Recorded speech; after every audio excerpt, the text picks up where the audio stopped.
जहाँ पे हम खड़े हुए हैं इसको हम कहते हैं वर्टिकल फार्म। ये एक नई किस्म की फार्मिंग टेक्निक है जो दुनिया में काफ़ी अलग ममालिक में की जा रही है। इसमें और दूसरे फार्मिंग टेक्निक्स में मेन फ़र्क ये है कि ये इंडोर प्योरली इंडोर होती है, तो इसका बाहर सूरज, रोशनी, हवा, टेम्परेचर से कोई ताल्लुक़ नहीं है। जो कंडीशंस पौधे को चाहिए होते हैं हम अपने इंडोर या वर्टिकल फार्म में हम खुद ही क्रिएट करते हैं। फ़िलहाल हमारी जो फैसिलिटी है वर्टिकल फार्म की, उसमें हम तकरीबन 5,500 पौधे हमने प्लांट किए हुए हैं और इसमें अलग किस्म की वैरायटीज़ हैं, 7 से 8 अलग वैरायटीज़ हैं। अगर आप किसी फील्ड फार्म या खेत को देखें तो वहाँ पे पौधे प्लांट किए जाते हैं मिट्टी में और उनको पौधों को पानी दिया जाता है ऊपर से, और जो मिनरल्स होते हैं या न्यूट्रिएंट्स होते हैं वो पौधा ज़मीन से ही जज़्ब करता है।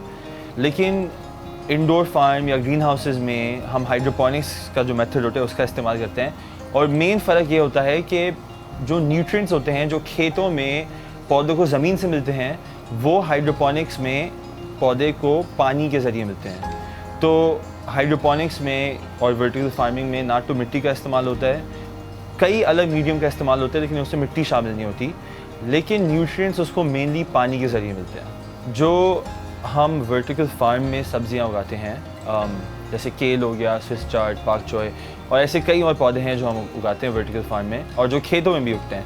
मेन फ़र्क ये होता है कि एक तो क्वालिटी में बहुत फ़र्क होता है, क्योंकि वर्टिकल फार्म में हम, जैसे कि मैंने पहले कहा था, पौधे की जो ज़रूरत होती हैं, चाहे वो ह्यूमिडिटी हो, टेम्परेचर हो, उसकी न्यूट्रिएंट रिक्वायरमेंट्स हों, कार्बन डाइऑक्साइड हो रिक्वायरमेंट, हम पौधे को एग्जैक्टली पौधे की रिक्वायरमेंट के हिसाब से हम फराहम करते हैं।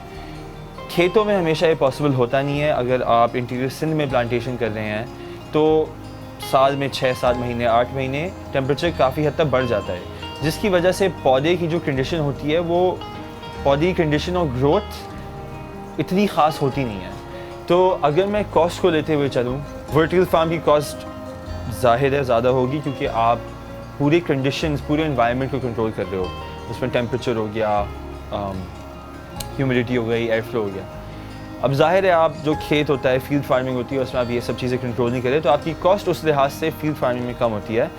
लेकिन चूँकि आप ये सब चीज़ें इंडोर फार्मिंग या वर्टिकल फार्मिंग में कंट्रोल कर रहे हो, आपकी प्रोडक्शन 350 गुना ज़्यादा हो सकती है फील्ड फार्मिंग से।